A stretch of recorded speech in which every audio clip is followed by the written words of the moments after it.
یہ حوالہ جسے آج ہم نے کلام میں سے پڑھا ہے،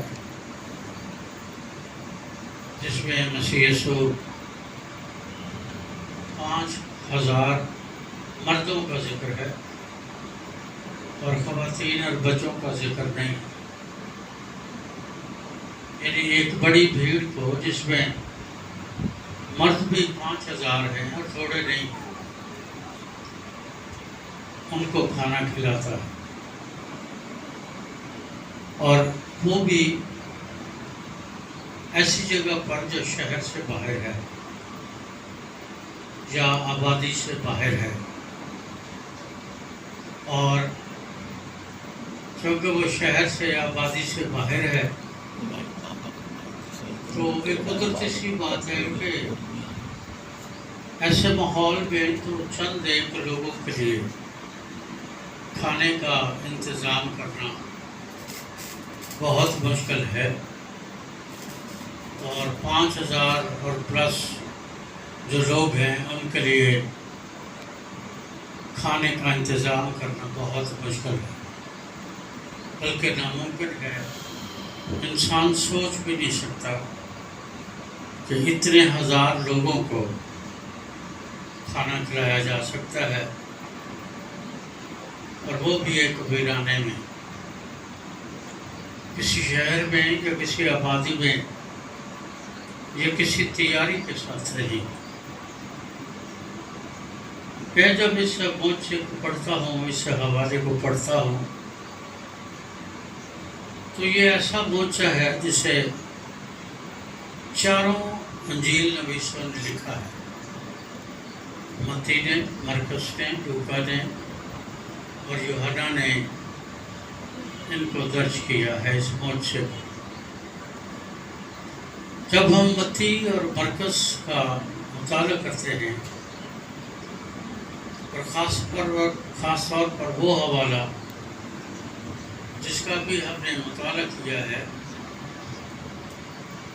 تو اس حوالے کے مطابق اگر آپ شروع سے دیکھیں جو بھی ہم نے پڑھا ہے، تو لکھا ہے کہ جب دن بہت ڈھل گیا اور وہ جگہ ویران تھی، تو اس کے شاگردوں نے اس کے پاس آ کر کہنے لگے کہ ان جگہ ویران ہے اور دن بہت ڈھل گیا ہے، ان کو رخصت کر۔ کس لیے رخصت کر؟ تاکہ یہ ارد گرد کی آبادیوں میں جائیں اور جا کر اپنے لیے کھانا مول لیں یا اس کا بندوبست کریں، اور جو ان کو کلام سنا رہا ہے اور ان کی بیماریاں درست کر رہا ہے، وہ کھانا کھائیں اور پھر واپس آ جائیں، اور تو پھر اپنی خدمت کا جاری رکھیں۔ لیکن مسیح یسوع نے ان سے کہا کہ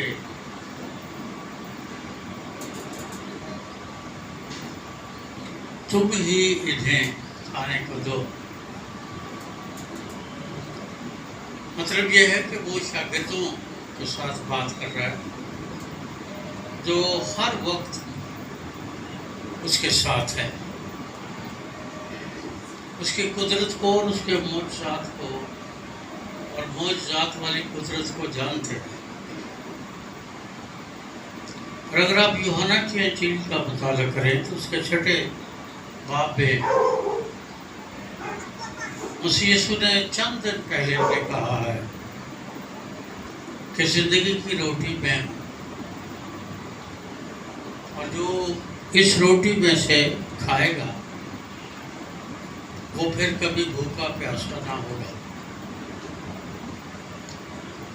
تو ان کو وہ بات جو کہ یاد نہیں تھی، اگر یاد ہوتی تو وہ خداوند سے ضرور کہتے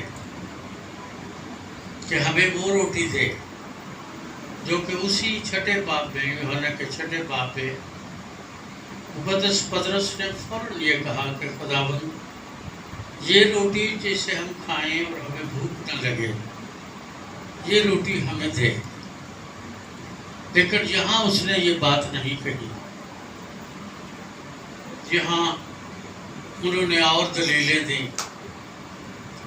دلیل یہ دی کہ ہمارے پاس اتنے وسائل نہیں ہیں، پیسے نہیں ہیں، اور اگر ہم ان وسائل سے، پیسوں سے روٹیاں خریدیں بھی تو 200 دینار کی روٹیاں بھی اگر ہم لیں تو پھر بھی پوری نہیں ہوگی، اور ان کو تھوڑی تھوڑی بھی نہیں آئے گی. یہ بھوکے پیاسے بھی رہیں گے، پیٹ بھی نہیں بھرے گا اور ہمارا بھی نقصان ہو جائے گا. لیکن لکھا ہے کہ مسیح یسوع نے ان سے کہا تمہارے پاس کیا ہے، جاؤ اور دیکھو. برادر اینڈرو نے یا خدا کے خادم اس کے شاگرد اندریاس نے اتنی دیر میں جب وہ باتیں کر رہے تھے، بھیڑ میں گھس کر دیکھا کہ کسی ایک بچے کے پاس 5 روٹیاں اور 2 مچھلیاں ہیں، اور وہ ان کو لے کر خداوند کے پاس آ گیا. اور لکھا ہے کہ خداوند نے وہ روٹیاں لی، آسمان کی طرف دیکھ کر شکر کیا، اور پھر یہاں لکھا ہے کہ وہ روٹی توڑ کر وہ دیتا گیا، یہاں تک کہ وہ سب کھا کر سیر ہو گئے اور ٹکڑوں سے 12 ٹوکریاں انہوں نے اٹھائیں. اس کو میں بچپن سے کم سے کم سنڈے اسکول سے اس واقعہ کو جب بھی میں سنتا ہوں، پڑھتا ہوں، سنتا آیا ہوں، اس کو ہمیشہ ایک معجزے کے طور پر پیش کیا گیا ہے، اور ہے بھی معجزہ، اس میں کوئی شک نہیں. معجزہ جو ہے یہ عربی زبان کا لفظ ہے، فارسی کا، اردو کا. تو معجزے کا مطلب جو لغوی مطلب ہے وہ یہ ہے، وہ واقعہ جسے دیکھ کر انسان کی عقل عاجز آ جائے یا کمزور ہو جائے، یا انسان کی عقل قبول نہ کرے کہ یہ تو پاسبل، یہ ممکن نہیں ہے، یہ نہیں ہو سکتا، اس کو معجزہ کہتے ہیں. اور اس پر بھی جب ہم غور کرتے ہیں تو یہ بھی عقل دنگ رہ جاتی ہے کہ 5 روٹیاں اور 2 مچھلیاں لے کر ان سے 5000 کو کھانا کھلانا، اور پھر بچے ہوئے ٹکڑوں سے 12 ٹوکریاں بچ جانا. عقل اس بات کو کسی صورت میں تسلیم نہیں کرتی. بہت دفعہ عقل ہماری باتیں، خدا کے کام جو ہے، ہماری عقل اسے قبول نہیں کرتی، تو پھر ہم شش و پج میں پڑ جاتے ہیں. اگر آپ غور سے سنا ہو اس حوالے کو، جب اس کا آغاز کیا گیا ہے تو شاگردوں نے مسیح یسوع کے پاس آ کر اسے بتایا ہے کہ شام ہو گئی ہے اور دن بہت ڈھل گیا ہے، یا دن بہت ڈھل گیا ہے اتنا کہ شام ہو گئی ہے. یہ کون لوگ ہیں؟ پہلی بات تو وہ لوگ ہیں جو خداوند کے ساتھ ہے ہر وقت، دن اور رات، صبح اور شام. وہ خداوند سے جدا نہیں ہوتے، وہ خداوند کے ساتھ ہیں. دعا میں، کلام میں، عبادت میں، چرچ میں، ہیکل میں، ہر جگہ وہ اپنے خداوند، اپنے مسیح یسوع، اپنے منجی کے ساتھ ہے. دوسری بات، یہ جو بھیڑ ہے، یہ بھیڑ ان لوگوں پر مشتمل ہے جو اپنی مجبوریوں سے، بیماریوں سے، ضرورتوں سے جوجھ رہے ہیں، اور ان ضرورتوں سے رہائی پانے کے لیے، بیماریوں سے رہائی پانے کے لیے خداوند کے پیچھے پیچھے. اور اگر ہم یہاں پڑھیں اور دیگر اناجیل کا مطالعہ کریں تو آج انہیں بغیر کچھ کھائے پیے تیسرا دن،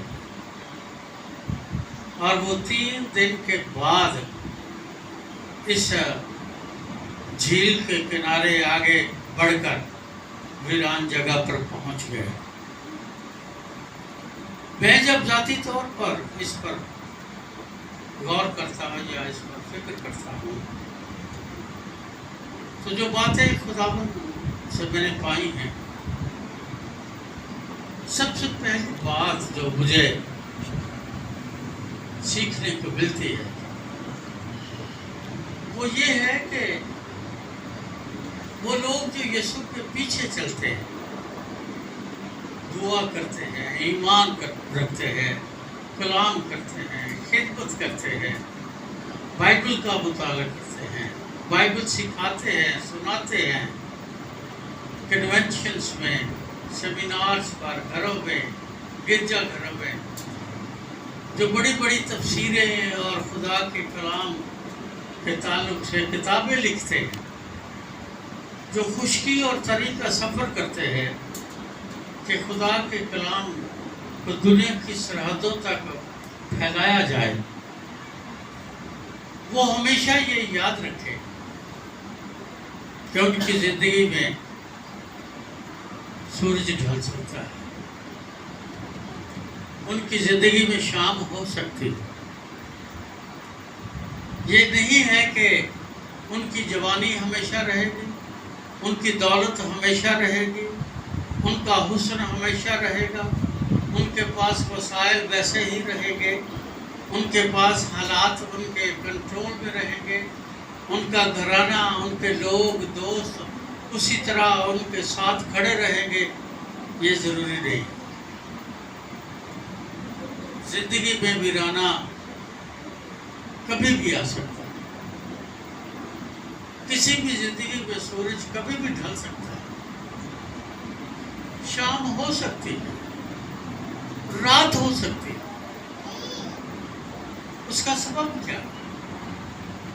اس کا سبب یہ ہے کہ ہم مٹی سے بنائے گئے خطا کار انسان ہیں،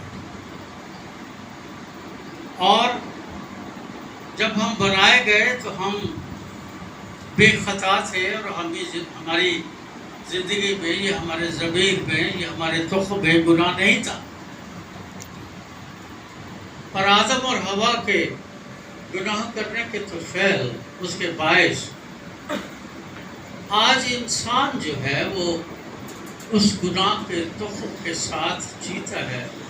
اور اس گناہ کے بارے، اس ابلیس کے بارے پولس رسول اپنے خط میں لکھتا ہے کہ وہ ایک چور کی طرح دبکا بیٹھا ہے ہمارے اندر، اور وقت کا انتظار کرتا ہے، اور جو ہی ہم ذرا سا غافل ہوتے ہیں وہ چور کی طرح ہمیں لوٹ لیتا ہے. اور میں جب بائبل کا مطالعہ کرتا ہوں تو دنیا کی تاریخ تو ایک الگ بات ہے. دنیا کے مذاہب، ان کے جو لیڈرز ہیں، رہنما ہیں، یا آج کے دور کے جو مسیحی رہنما ہیں یا مسیحی لیڈرز ہیں، میں ان کے بارے بات نہیں کر رہا. میں ان کی بات کر رہا ہوں جو خدا کے کلام میں ہر وقت خدا کے ساتھ ہے.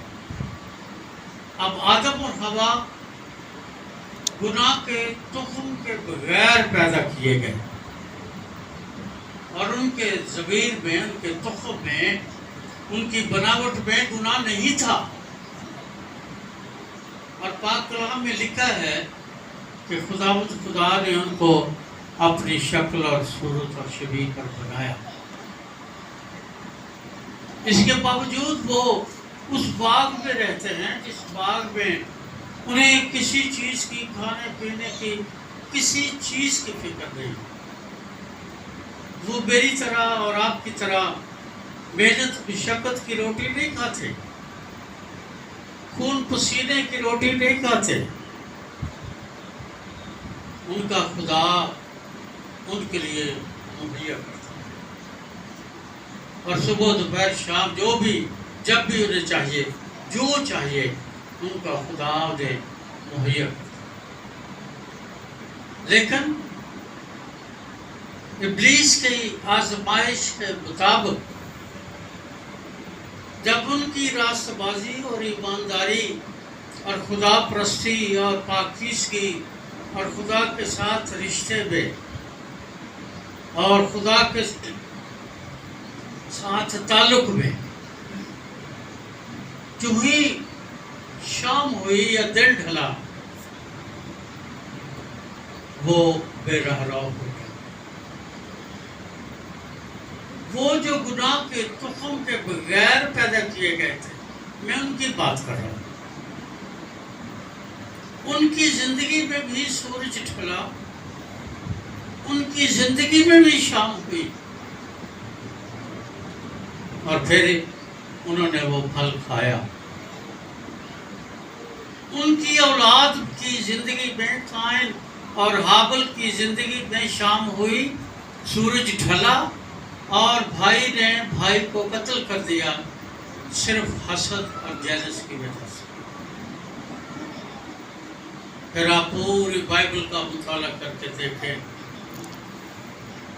خدا نے جب بنی نوع انسان نوح کا جب وہ بابل کا برج بنا رہے تھے تو ان کی زندگی میں سورج ڈھلا اور وہ خدا کی خدائی کو انہوں نے چیلنج کیا، خدا کی قدرت کو چیلنج کیا، خدا کے اختیار کو چیلنج کیا، خدا کے انہوں نے جلال کو چیلنج کیا. اور پھر ان کی زندگی میں دن تو ڈھلنا تھا جو بہت ضروری تھا، اور وہ دن ڈھل گیا اور ان کی زبانوں میں خدا نے نفاق ڈال دیا. نوح کے دور میں دیکھ لیں، خدا نے اپنے بندہ نوح سے کہا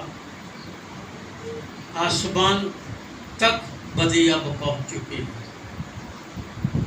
اس زمین کی ان انسانوں کی جو بدی ہے وہ آسمان تک پہنچ گئی. اب آسمان سے کیا مراد ہے؟ آسمان سے مراد ہے میں اور آپ، اور بائبل اور مکاشفہ کا صحیفہ اس بات کو ثابت کرتا ہے، بیان کرتا ہے کہ آسمان وہ مقام ہے، جہاں بھی ہے وہ مقام ہے جہاں خدا کا تخت لگا ہوا ہے. اس کا مطلب نوح کے دور کے جو لوگ تھے ان کی بدی خدا کے تخت تک، آسمان تک، اس کی پاکیزگی تک پہنچ گئی، جہاں اس کا تخت لگا ہے، جہاں فرشتے اس کے حضور کھڑے ہیں، جہاں بزرگ اس کے ارد گرد بیٹھے ہیں، جہاں فرشتے اس کی حمد و ثنا کرتے ہیں. وہ کہتے ہیں کہ ان کی بدی آسمان تک پہنچ گئی.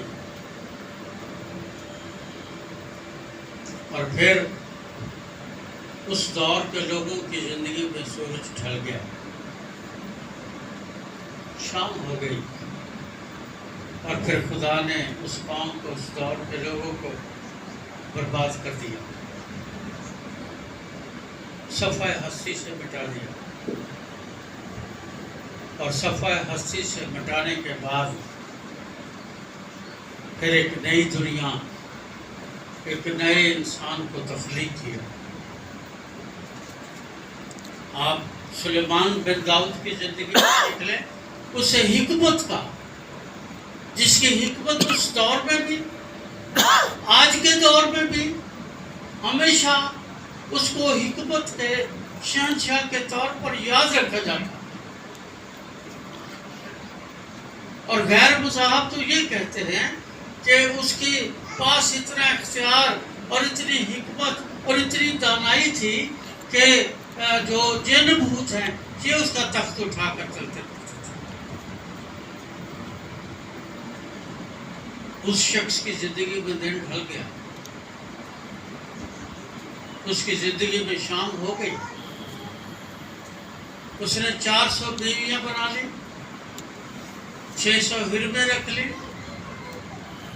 اور اس کے بیڈ روم سے لے کے ہیکل کے مذبح تک بت خانے سے پورا ملک اور پورا شہر اور اس کا محل بھر گیا. اور پھر خدا اس سے جدا ہو گیا. دن ڈھل گیا اور خدا اس سے جدا ہو گیا. اور اس کے بارے تواریخ کی کتاب میں لکھا ہے، بائبل مقدس میں اس کے لیے لکھا ہے کہ سلیمان بن داؤد جیسا شخص دنیا سے جب رخصت ہوا یا مرا تو وہ بے دین اور بت پرست بادشاہ تھا. اور اس کے آگے وجہ لکھی ہے، وجہ یہ لکھی ہے کہ ان عورتوں نے جنہیں وہ بیاہ لایا تھا دوسری قوموں سے، جن کا خدا نے اسے حکم نہیں دیا تھا، اجازت نہیں دی تھی، منع کر رکھا تھا توریت میں کہ کوئی یہودی ایسا نہیں کرے گا، اس نے ایسا کیا. اور پھر اس کی زندگی میں، اس کی بادشاہی میں سورج نکل گئی. سلطنت اس سے لے لی گئی، اس کی بادشاہی کا اختتام ہو گیا. اور وہ جو خدا پرست شخص تھا وہ بے دین ہو کر، ایک بت پرست ہو کر اس دنیا سے رخصت ہوا. عورتوں سے وہ اکٹھی کر لی اس نے اپنے محل میں. ہم سمسون کی زندگی کا مطالعہ کرتے ہیں. سمسون کی ماں بانجھ تھی، اس کا باپ بانجھ تھا، اور ان کی اولاد نہیں تھی. خدا نے اپنے فرشتے کو بھیجا. اگر آپ قاضی 18 باب پڑھیں تو فرشتے کو بھیجا، اور اس نے آ کر ان کو بیٹے کی خبر سنائی.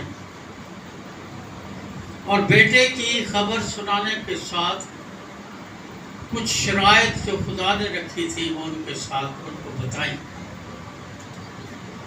پہلی شرط تو یہ تھی کہ جو بیٹا ہوگا وہ ماں کی کوکھ سے، بطن سے خدا کا نذیر ہوگا یا خدا کا چنا ہوا خادم ہوگا. خدا اس کو ماں کے پیٹ سے ہی چن لے. دوسری بات، اس کی ماں سے کہا گیا کہ جب تک تو اس بیٹے کو جنم نہیں دے لیتی تو نے زندگی بھر کوئی نشہ آور چیز نہیں کھائی. تیسری بات اس نے کہا کہ جب وہ بیٹا پیدا ہوگا اس کے سر پر کبھی اسرا نہیں پھرے گا، اس کے بال نہیں کٹیں گے، اس کے سر کی حجامت نہیں ہوگی، اس کے بال بڑھتے چلے جائیں گے. اور یہ بال، یہ لٹیں جو اس کے سر پر بنے گی، یہ اس کے اور اس کے خدا کے درمیان ایک عہد نامہ ہوگا. اور اس عہد نامے کا مطلب یہ ہوگا کہ یہ میرا بندہ ہے، یہ خدا کا نذیر ہے. اور جب اس بندے کو جو ماں کی کوکھ سے خدا کا بندہ ہے، خدا کا نذیر ہے، جس کے ساتھ اور جس کی ماں کے ساتھ، جس کے والدین کے ساتھ خدا نے وعدے کر رکھے ہیں، جب اس بندے کی زندگی میں جب وہ جوان ہوا تو اسرائیلی ہونے کے باوجود وہ فلسطینیوں کی ایک عورت کے جال میں پھنس گیا، جسے ہم عرف عام میں دلیلہ کہتے ہیں.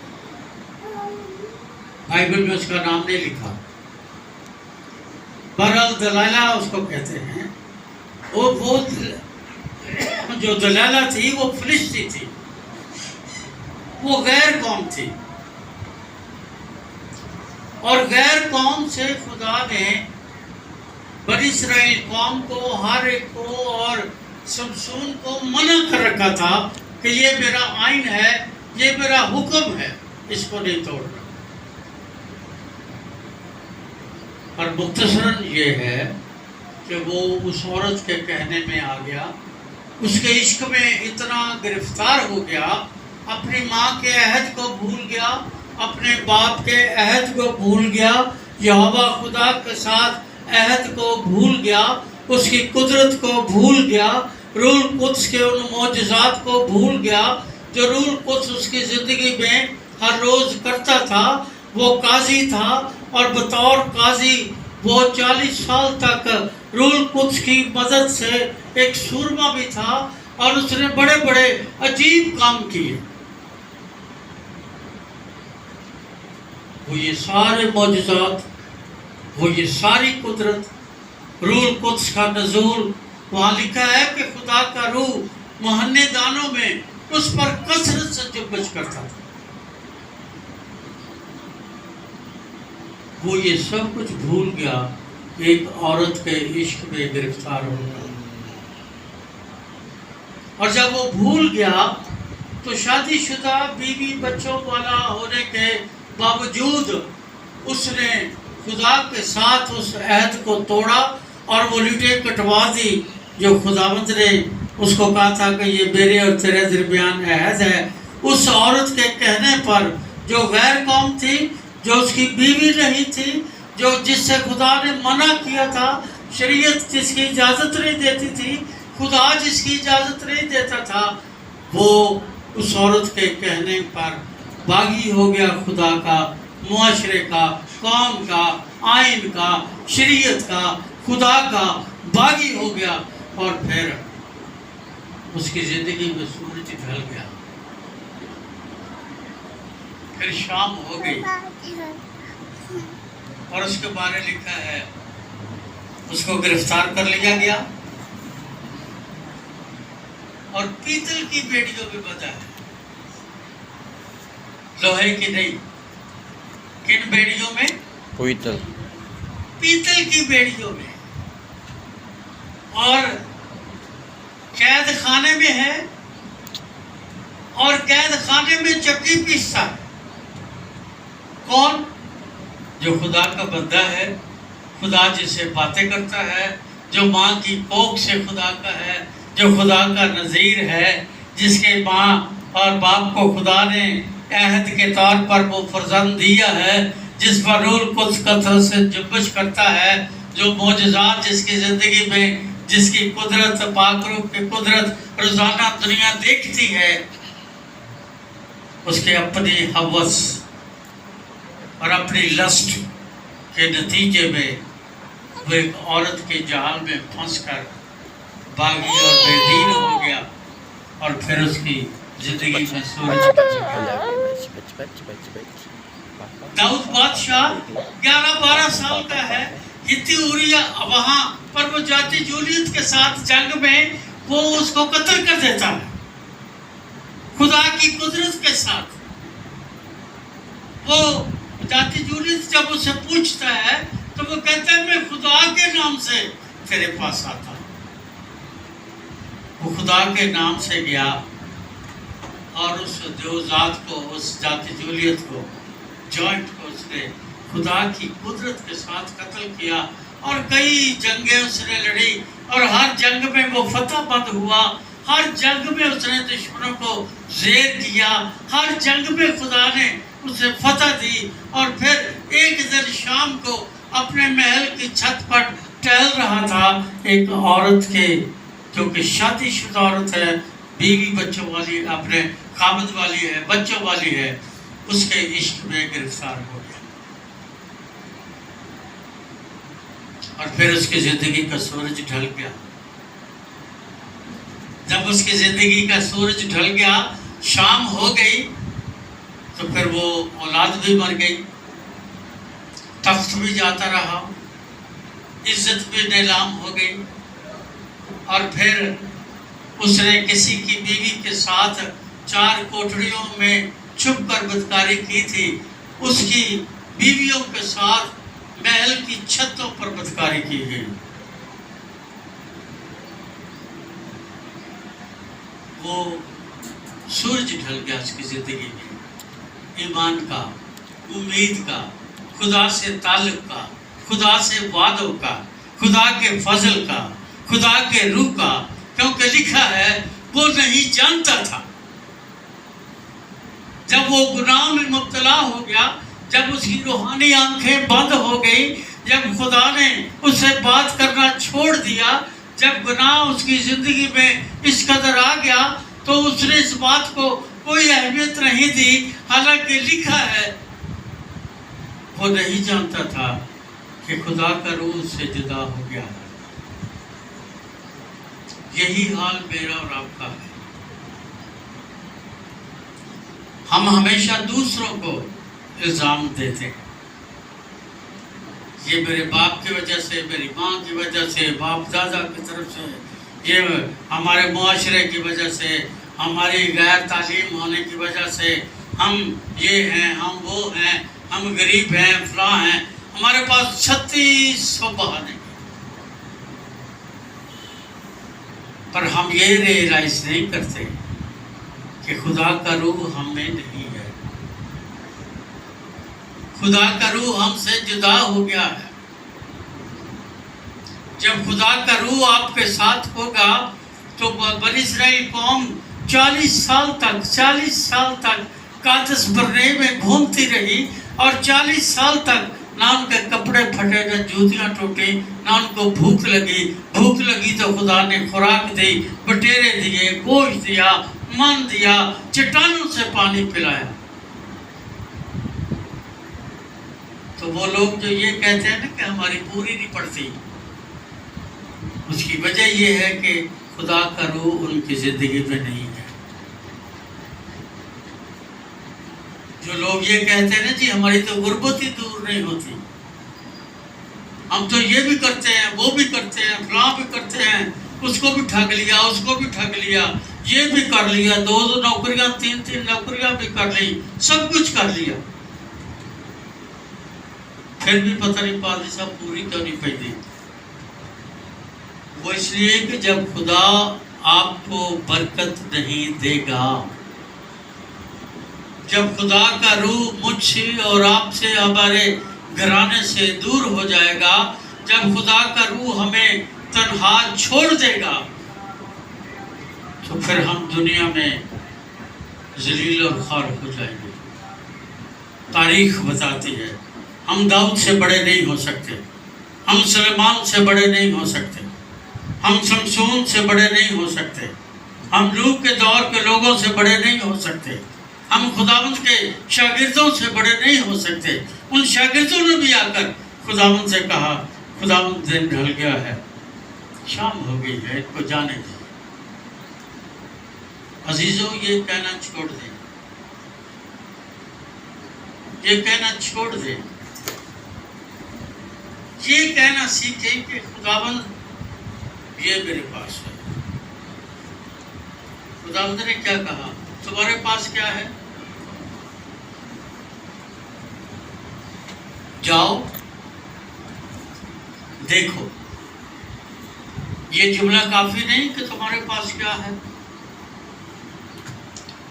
اس کا مطلب یہ کافی جملہ ہے اگر آپ اردو میں دیکھیں۔ جب یسوع یہ کہتا ہے کہ جاؤ دیکھو، تو اس کا مطلب کوئی اور ہے۔ یسوع نے یہی ان کو شاگردوں کو کہا کہ تم اتنی عرصے سے میرے ساتھ ہو، جاؤ دیکھو۔ میں نے تمہیں چند دن پہلے بتایا ہے کہ زندگی کی روٹی تو میں ہوں۔ اگر وہ روٹی تمہارے اندر ہی نہیں ہے، تمہاری زندگی میں نہیں ہے، تو اس روٹی سے فیض یاب بھی نہیں ہوتے۔ اس روٹی نے تمہاری جسمانی روحانی بھوک کو ختم ہی نہیں کیا ہے، تو پھر بے مقصد میرے پیچھے۔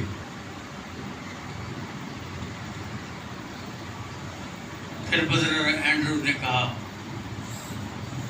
خدا کے خادم اس کے شاگرد اندریاس نے کہا 5 روٹیاں اور 2 مچھلیاں۔ پھر یسوع نے وہ روٹیاں لی، مچھلیاں لی، آسمان کی طرف دیکھا، برکت دی، اور کیا لکھا ہے ان کو؟ کیا لکھا ہے لفظ وہاں؟ دیتا چلا گیا۔ دیتا گیا. یہ کنٹینیوس ٹچ ہے، فی الحال جاری ہے. دیتا گیا. میں نے ہزاروں دفعہ آپ کو بتایا. میں نے پہلی تنخواہ جو میری کلیسیا نے بطور پاسبان میری مقرر کی تھی وہ 125 روپے تھی. یاد ہے آپ کو؟ 125 روپے تھی. آج 50 سال ہو گئے ہیں مجھے خدمت کرتے ہوئے. ان 50 سالوں میں میری کبھی کوئی تنخواہ ہی نہیں ہوئی. 4 سال یا 5 سال میں نے اور میری وائف نے، یہ تینوں بچے چھوٹے تھے، اسکول جاتے تھے، تو ہمیں کیمپس کروسر پہ جب لے کر آئے تو ہماری تنخواہ تھی 3,500 روپیہ. 4 سال ہم نے 7,000 روپے پہ گزارا کیا. اور ایک دن اچانک مجھے ٹرمینیٹ کر دیا گیا 4 جنوری کو. یہ بچے بھی اسکول میں تھے، گھر بھی کرائے کا تھا، موٹر سائیکل بھی تھی، سارے اخراجات. کراچی جیسے شہر میں ہمارا کوئی رشتہ دار نہیں تھا، آج بھی نہیں ہے. آج بھی میں نہیں سمجھتا کہ میرا کوئی رشتہ دار ہے. نہ کوئی دوست ہے، نہ کوئی عزیز ہے، نہ کوئی رشتہ دار ہے.